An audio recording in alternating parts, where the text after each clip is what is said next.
I believe he took over this program in the early '80s, and wasn't much of a program at the time. His first challenge was just to get the numbers up. So how do we field a team? And he would walk the hallways and just looking for athletes. He needed athletes, and this was tough. In case you didn't know, there are not too many country clubs in Fruitport. Tennis, it's a country club sport filled with skilled tennis players. He didn't have that option. So he took the raw athlete and he had to get the football players, the basketball players. Boys tennis at that time was a spring sport. So he had to also compete against the baseball program, which was difficult. When you have to recruit athletes, you have to make the sport fun. And I think that's what he was, that was his objective, was like, I know I've got some competition out there against some other sports. If I can just try to make this tennis fun for athletes, I'll get these boys out to play. What I remember most about Coach Grossa is when we would be standing in line and it'd be your turn to come up, and he'd say, "Colette Cabbage!" But you say, okay, we're going to relive the battle scene from the movie Braveheart.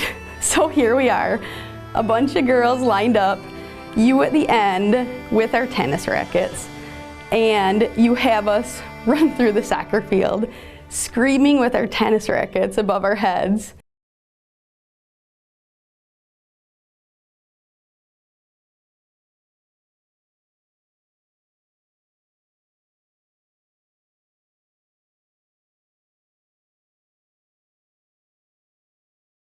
It was always a dogfight.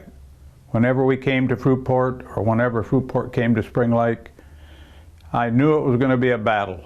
And those are the kind of matches we like to have. And over the years, I come to respect you as a coach and as a person. He is and was a fierce competitor, whether it was on the tennis court or even off the court, and we'd do some conditioning stuff. He was always just a fierce competitor. But also on the flip side of that, I think a great adjective to describe him is adorable. I think of this little Italian guy standing on behind the fence with his baseball hat on and his sunglasses, and waiting for a break, waiting for an opportunity to give you some feedback. You call us over first thing you could and start talking with us about our dogs. And you tell us you knew that we both had dogs and you wanted to know their names.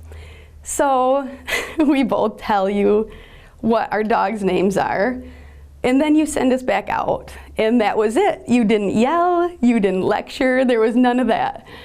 So we go back out, we're just kind of laughing to ourselves a little bit, and we're wondering, what is he up to? You start cheering for us, of course, but not by our names. It was by our dogs' names. And you cheered for us the whole entire tennis match that way.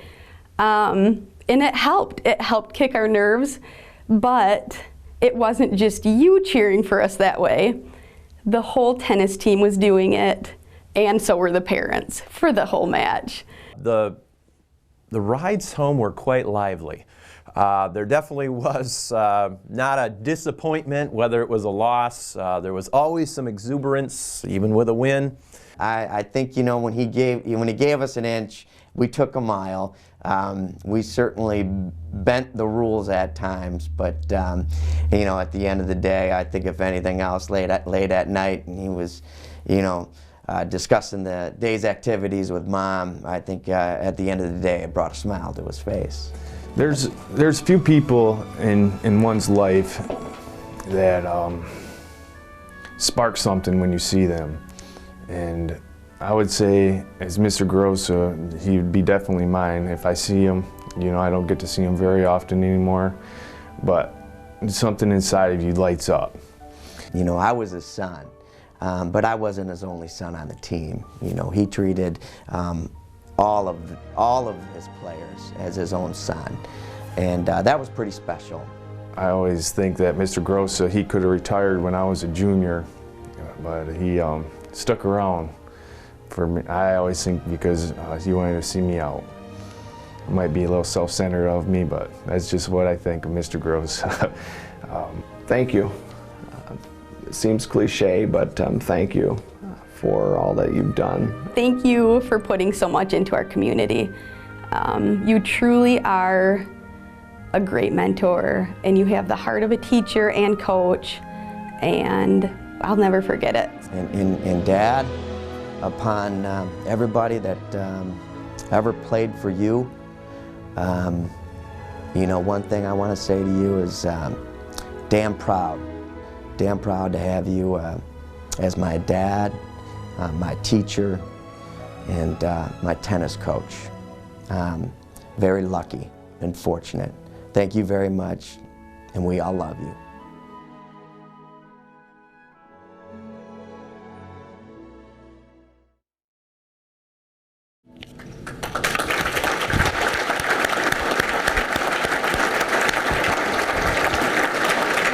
Y'all got the Kleenex? Everybody got the Kleenex? That's great. John Grossa started coaching at Fruitport in 1966. It's sort of an unofficial record, but Mr. Ernie thinks that he likely coached more contests than any coach in Fruitport history. That's quite a record. Please welcome John Grossa.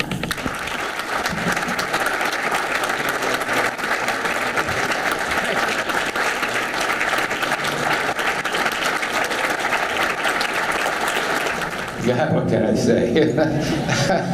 I am so grateful and so thankful. I had more hugs from more beautiful women tonight. Can we do this again tomorrow?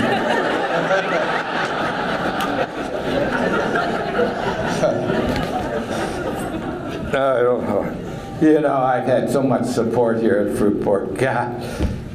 The administration that were above me, my fellow bosses, great people, starting with the late Gordon Mall at the junior high, then of course Mr. Fruitport, Dan Lever, and then David Snyder, great friends also, all of them. And then of course our AD, the support that he gave me, just tremendous. Thank you, Ken. And then later, when our program got going,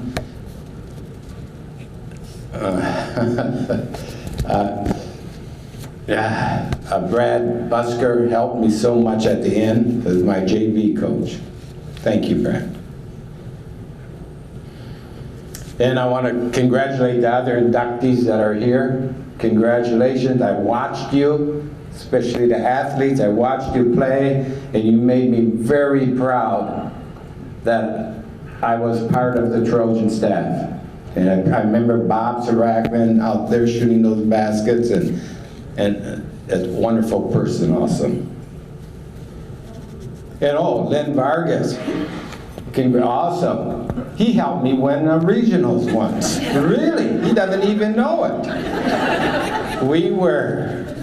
He came because his daughter was playing, of course, but he was doing filming, filming anyway, our games, and he was here, he was over there with his video camera, and so anyway, our two doubles over here was having problems. One of our doubles, I said, "What's the matter? What's going on?" He said, they look at me and he said, "How come Mr. Vargas is over there and how come he's not videoing us?" Oh, okay, so I run to Lynn. I said, "Get over there and video those girls." And sure enough, those girls turned around and won that match. Thank you, Lynn. And I did mention that I had so many people that helped me throughout my life, and if I have time, maybe I can tell you a little bit about them. But one of my best friends here, my mentor, my teacher mentor that I had here for him, he taught here for over 40 years, I know. How many of you people had Bob Seeger as a teacher? Raise your hand. Now, I want you to know he was probably Fruitport's biggest fan of all these years. And I want you to know his wife, Faye, is over here at my table.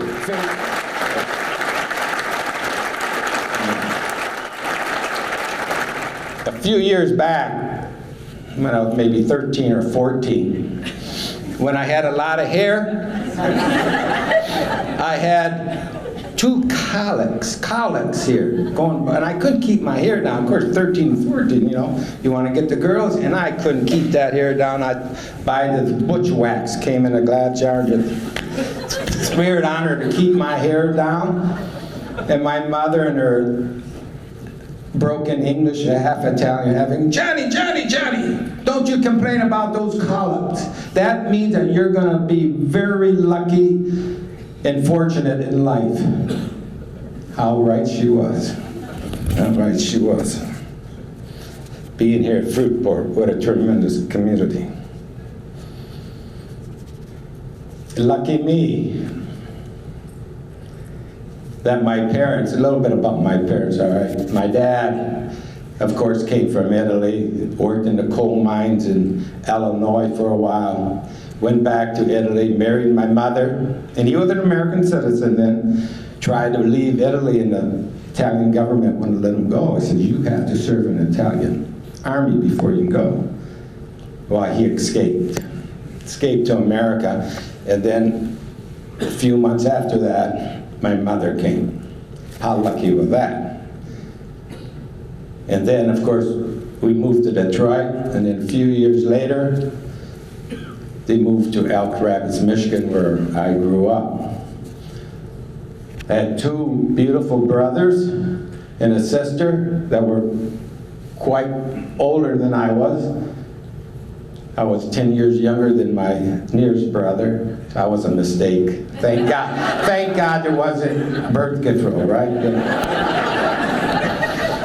But anyway, they led the example and taught me how to live a good life. And I want to mention my brother Al, who was here, because just over a week ago he had a stroke. And 2 days ago he got released from the hospital. And here he is today from Traverse City. Thank you, big crowd. Little church up in Elk Rapids one summer day, about 1966. Went to this mass, and up about 4 rows ahead of me, I see this cute girl. And I said, God, can I get enough nerve to ask her out after mass? I did. Her name was Rosemary Spencer. And then, 2 years later, she said yes to me again and became Rosemary Grossa, my love of my life.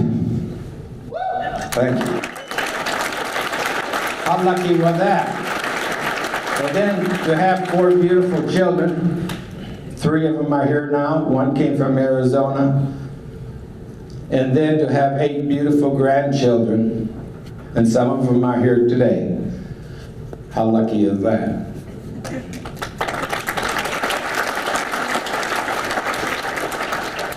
The game of tennis, what a beautiful game. You can play it for life. I'm still playing 3 times a week.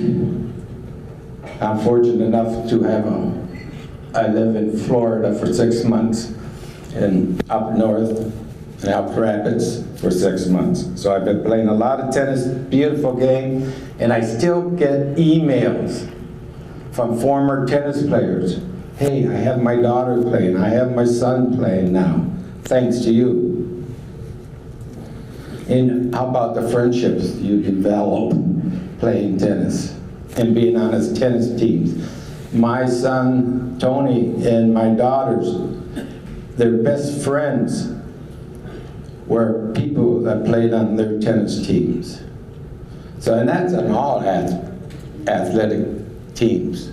The friendships you develop, that's an important part of athletics.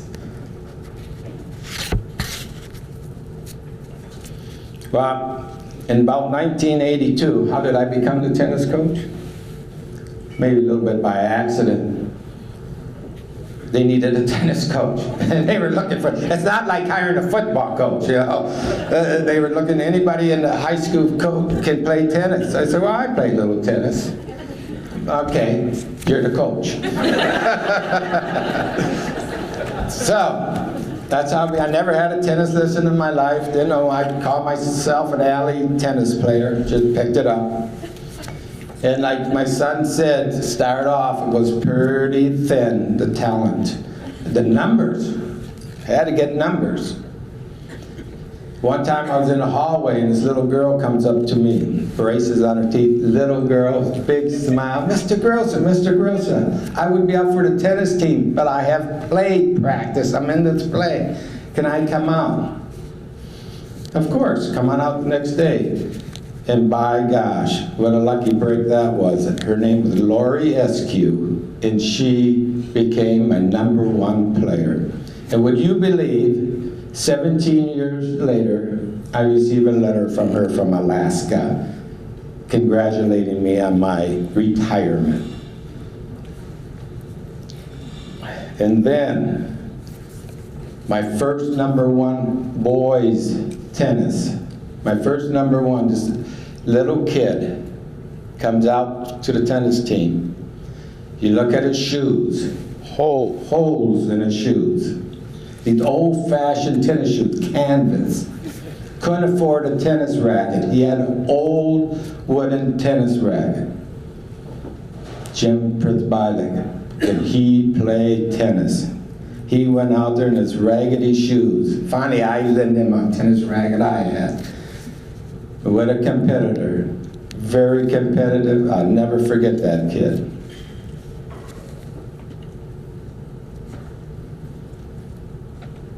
You know, like my son already said, Fruitport, when we started playing, was a big disadvantage because we had to play all these country club schools. You know who they are. I don't have to mention names. But their kids grew up in tennis courts, had the lessons. So that's what we had to compete with. What really helped us was our summer tennis program through the community ed, what Gene Young helped me set up. And that helped. And when we got those people coming through, we became competitive. And look, coaching at Fruitport is so beautiful because the kids, look at all of the football team here. We were tough. We had tough kids, competitive kids who wanted to play, scramble for everything.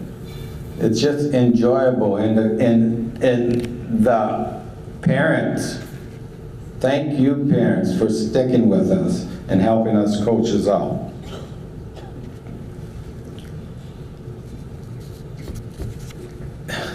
Coaching high school kids.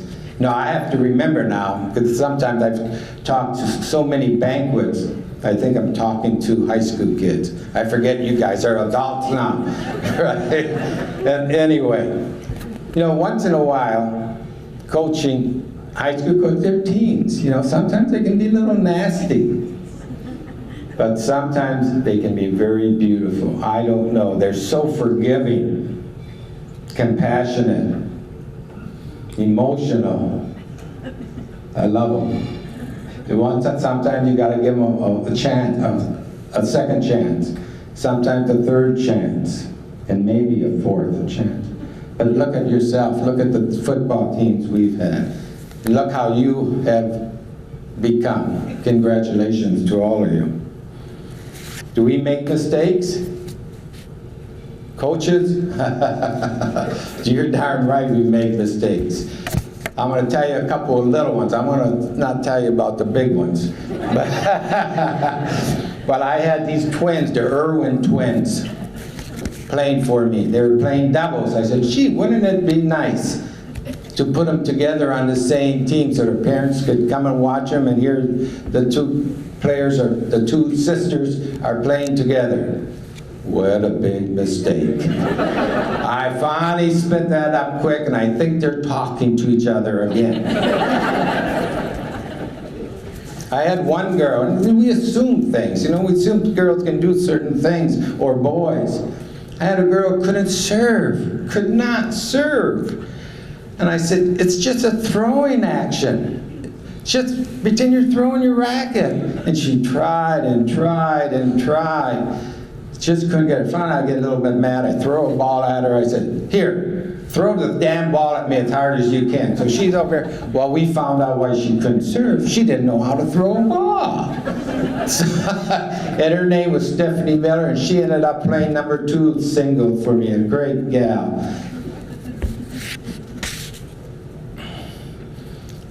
All the relationship that we've had in tennis, those are some of the memories I will not forget. And all these gals that came up and gave me hugs tonight, thank you very much. Oh, I love them. Yeah, come, get me again after, please. All the get-together parties that the parents gave us before big matches. The great food that the parents made for us. Our 1989 women's team when we won the Seaway Conference.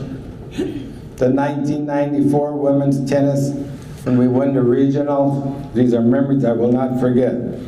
Our 1992 boys, our first regional win as champions with a group of kids. And my son was on that team.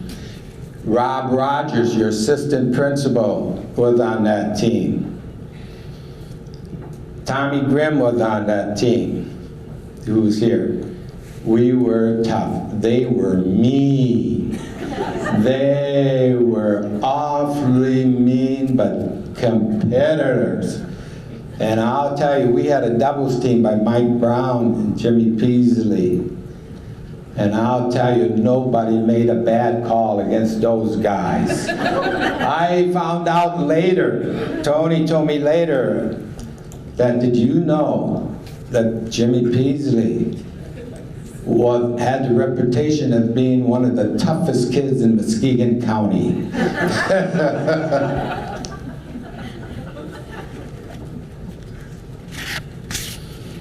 I can remember the time, these are just memories that April Langlois, when we won our regional. I can remember that shot so good. Just before we had just clinched a tie for a regional championship, and she was playing with Lindsay Bates, and I went up to them. They were kind of losing that match. I went up to her and said, we have clinched the regionals. Your match doesn't really mean anything, but we can get it all if you win, if you want to be greedy. They look at me and say, we want to be greedy. So they went out and they finally won that match. But I can remember that last shot of April so good where she pushed across and bang that ball. Anyway, fantastic. And how about watching Sarah Snyder and Angie Fargas playing doubles, the best doubles, probably one of the best doubles teams I ever had at Fruitport. Thank you, Angie and Sarah. One of the things I remember, coming back from a long trip from Big Rapids in the van, and you know how women are, talking and screaming, but all of a sudden, here's Amy Kingsley. And she's going to sing the national anthem the next day for the football team, so she's going to practice it. But it was beautiful. She started singing, and everybody quieted down. It was quiet the rest of the way. I'll never forget that, Amy. Thank you.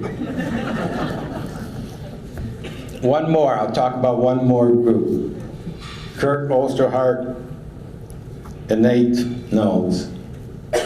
They drove me nuts. Man, talk about being nonchalant on the tennis court, but they keep winning, they keep winning. But they sit back and just get the ball back, like they were late. They just drove me nuts, but they keep winning and winning and winning. Finally, I just said, do your thing. You're very successful.